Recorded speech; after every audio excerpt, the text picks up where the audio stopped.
Sejam todos juntos bem-vindos aqui a esta casa que nos recebe tão bem. Alguém pela primeira vez aqui? Seja bem-vindo. Então, o tema dessa noite, a gente tem como base esse livrinho aqui do Chico Xavier, pelo Espírito de Emmanuel, né? Chamado Fonte Viva, e é o capítulo 113, intitulado Busquemos o Melhor. Então, antes de entrar necessariamente nesse livro, falando o que Emmanuel fala a respeito, eu vou tentar buscar o Espiritismo como fé raciocinada, buscar o conceito do porquê que temos que buscar o melhor. Será que temos que buscar o melhor? E eu vou usar muito o que tem aqui contido nesse livro, que é um dos pilares da codificação espírita. É o livro de Allan Kardec, que ele faz várias perguntas para o mundo espiritual sobre diversos temas, e os espíritos respondem sob a luz do Evangelho de Jesus. Então, a primeira pergunta: por que temos que buscar o melhor? Jesus nos disse que somos deuses, não somos? Temos a centelha divina dentro de nós, ou seja, estamos fadados à perfeição. Ainda nesse livro dos Espíritos, Kardec pergunta para os Espíritos: qual é o objetivo da reencarnação? Por que estamos aqui nesse planeta, vivendo nesse planeta? Os Espíritos respondem: Deus impõe essa missão amorosamente para que todos cheguemos à perfeição. E tem mais ainda um detalhe: não só isso, não só cheguemos à perfeição através das nossas provas, através dos nossos exemplos, ou através de missão. Mas fazendo isso, fazemos a nossa parte também como colaboradores na criação da obra divina. Então, Deus nos utiliza para que consigamos continuar a obra divina. E completando essa obra divina, fazendo nossa parte na criação, nós nos desenvolvemos, chegamos à perfeição. Então, isso é um caminho sem volta, a perfeição. Ainda Kardec fala nesse mesmo livro dos Espíritos: ok, mas se vamos chegar à perfeição, o que acontece se alguém tenta se opor a essa perfeição? Como diria uma tia minha lá do interior, fala: não adianta. Não adianta, você vai chegar à perfeição. É inevitável esse caminho. Se você não faz a sua parte, Deus nos dá ajuda, ou alguém do nosso convívio faz que a gente siga o nosso caminho. Ok, mas se todos vamos chegar a essa perfeição, por que temos tanta dificuldade, obstáculos e atrasos para chegar a essa perfeição? Kardec ainda pergunta nesse mesmo livro: quais são as duas maiores chagas do mundo que nos atrasam? O que é o orgulho e o egoísmo. O que seria o orgulho? Eu acho que eu sou o maior do mundo, a última bolacha do pacote. E egoísmo: todos aqui estão para me servir, para que eu seja o melhor do mundo. Então, o que significa isso? Se a gente quer chegar na perfeição, quanto mais a gente eliminar o orgulho e o egoísmo de nossas vidas, mais estamos em direção a essa perfeição. E qual é a terceira pergunta que eu faço? Como fazer para chegar nessa perfeição? E eu vou pedir licença aqui, que eu vou para cá. Para responder isso, eu vou fazer uma metáfora aqui. A primeira coisa, temos que agir. Esse simples ato que eu fiz aqui, eu já agi, já fiz um ato em direção à minha perfeição. Vamos imaginar que aqui seja a minha seara evolutiva. E o objetivo final, chegar na perfeição de Jesus. Perfeição relativa, não seremos igual a eles. Perfeição de Deus, perfeição de Jesus como o ser mais perfeito que encarnou aqui na Terra. Então temos que agir. Por quê? Conhecimento sem ação é quase que inútil. Vocês concordam? E o que a gente é? Somos o que pensamos. Pensamos o que sentimos. E agimos como sentimos e o que pensamos. Então, o que está no nosso pensamento dirige a nossa ação. E o primeiro passo qual seria? Autoconhecimento. Conhecer em que estágio da evolução você se encontra. Você está no meio, você está mais para lá ou para cá. Você conhecendo em que lugar que você ocupa, você tem o despertar da consciência para desenvolver as suas virtudes, que é o caminho que leva a Jesus. Então, vamos supor que eu já caminhei isso tudo aqui, de virtudes. Mas tem um negócio que me emperra a evolução, o que é? Eu preciso conhecer as minhas sombras.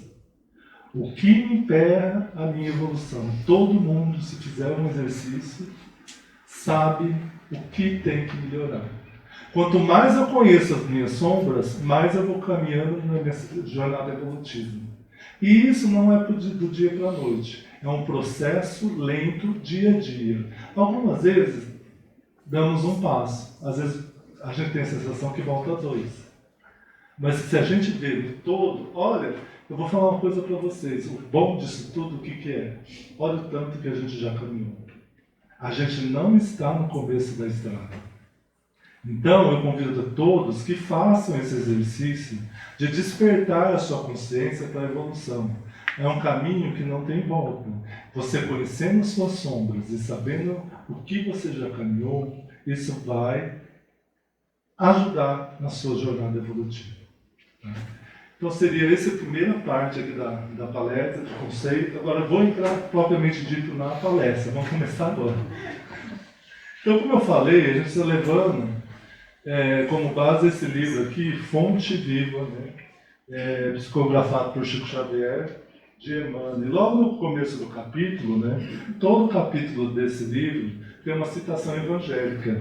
Então, Emmanuel fala: por que reparas o arqueiro no olho do teu irmão? É uma frase dita por Jesus do Evangelho de Mateus, capítulo 7, versículo 3. O que seria arqueiro? Argueiro, né? Seria, na verdade, o cisco. Então ele está falando aqui o quê? Por que a gente repara no cisco do seu irmão? E ele fala exatamente que esse ensinamento está extremamente atual nos dias de hoje. Por quê? A gente não tem costume de só olhar os defeitos do outro, né? A gente sempre realça os defeitos do outro. E nesse processo que eu falei de evolução, né, de desenvolvimento de virtudes que eu falei, a primeira coisa quando a gente vai desenvolver virtudes, quando a gente começa o desenvolvimento de virtudes, a gente começa a olhar o outro, aquele meu colega não é tão perfeito assim, olha como ele faz isso, ele faz aquilo. A gente começa a achar o defeito do outro. A partir do momento que a gente começou a achar o defeito do outro, a gente faz uma reflexão. Quando a gente tem um despertar da consciência, fala, mas será que ele não tem, mas será que eu tenho? Eu tenho isso daí? Então eu começo a ver os meus defeitos também, e isso eu vou tentando mudar as condutas diárias do meu comportamento.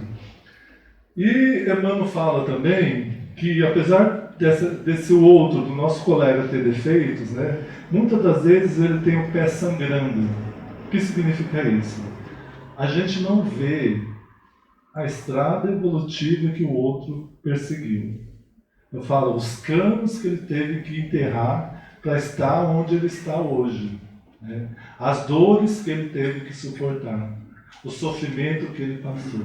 E sofrimento, gente, a gente tem cada vez mais, não viemos aqui para sofrer, viemos aqui para ser felizes. Mas muitas das vezes os sofrimentos são oportunidades de crescimento que a gente tem na nossa vida, né?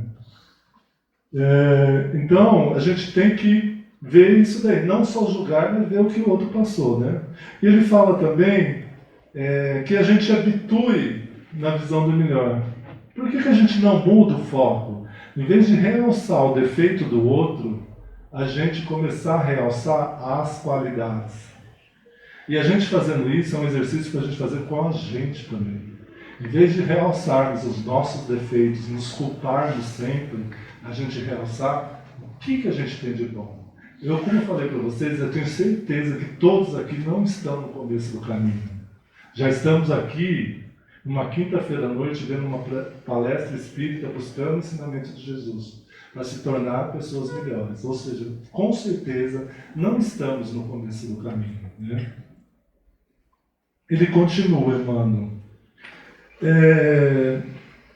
que muitas das vezes colaboradores valiosos são menosprezados por pequenos defeitos, né?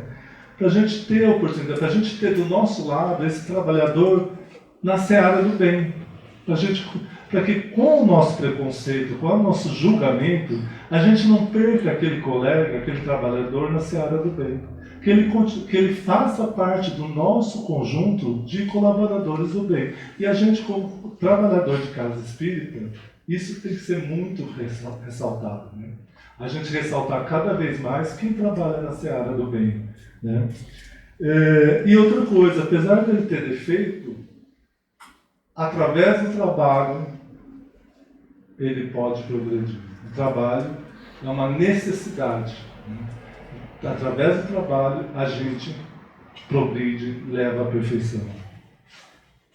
E ele continua aqui falando, o que seria de nós se Jesus não nos perdoasse? Então, por que a gente não vai perdoar aquele irmão que a gente acha que falha, que a gente fica apontando o dedo do cisco no olho dele, né? Então, se Jesus nos perdoa várias vezes, eu tenho certeza que várias ocasiões, muitos de nós falam, por favor, Jesus, me perdoe, Deus, nos perdoe. Não sei o que estamos fazendo, né? Se a gente falar isso, se a gente clama por esse perdão, vamos perdoar também o nosso próximo. Fazendo isso, a gente está fazendo o quê?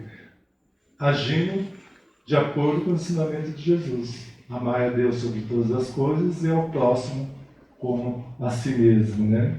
E eu tenho outra coisa. Muitas das vezes que a gente passa, muitas das situações que a gente passa, geralmente a gente aprende mais com a dor do que pelo amor, né? O sofrimento talvez vai vir, não tem como evitar.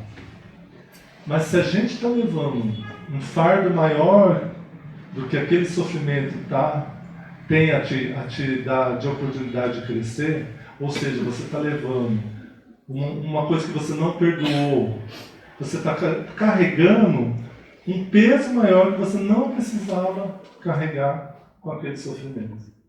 Então, vamos ter isso em mente também. E agora, finalizando o capítulo, né, ele emana a clama, consagremos a tarefa que o Senhor nos reservou. Ou seja, descobramos o nosso propósito de vida, o que temos que melhorar aqui, né? Através do autoconhecimento, ter esse despertar da consciência, que nos leve à autotransformação, né? De conduta, em direção ao Pai.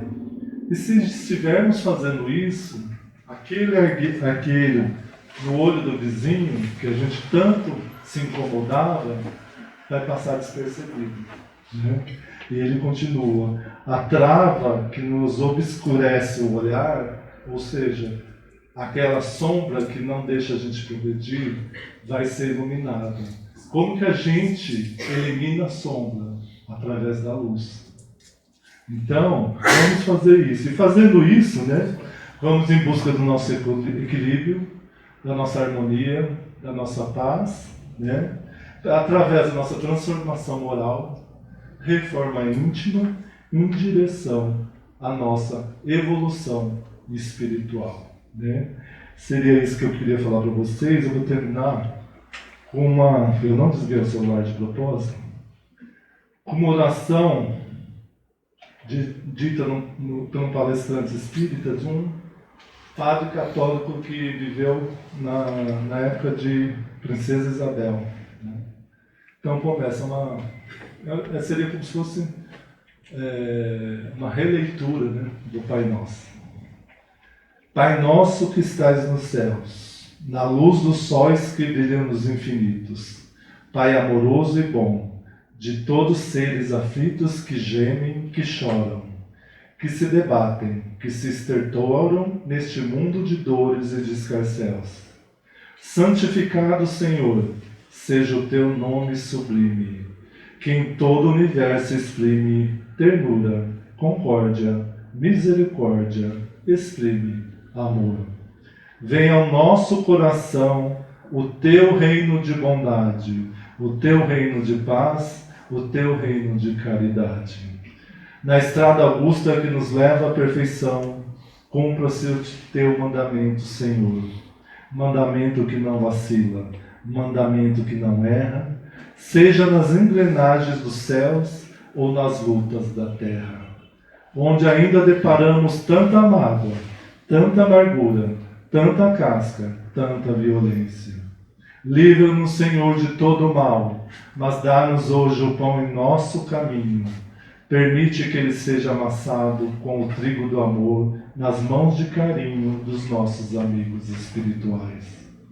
Auxilia-nos também, Senhor, para que em nossos deveres cristãos aprendemos a amar a todos os nossos irmãos, primordialmente aqueles que ainda se acham distantes do bem, sob a proteção de Jesus. Livra a nossa alma do erro, neste mundo de desterro, distante de tua luz. Perdoa-nos, ó Pai, os erros escabrosos, de passados tenebrosos, de iniquidade e de dor, para que a tua ideal igreja, a igreja da fraternidade, a igreja da verdade, a igreja da revelação imortalista, realize dentro de nós o altar mais venerando, da mais expressiva caridade, para que nele então se possa cumprir a vontade do teu inesgotável e santo amor, hoje e para sempre, Senhor, que assim seja. Muito obrigado, Pai da vida, muito obrigado, Mestre Jesus, muito obrigado a todos vocês. Muito bom.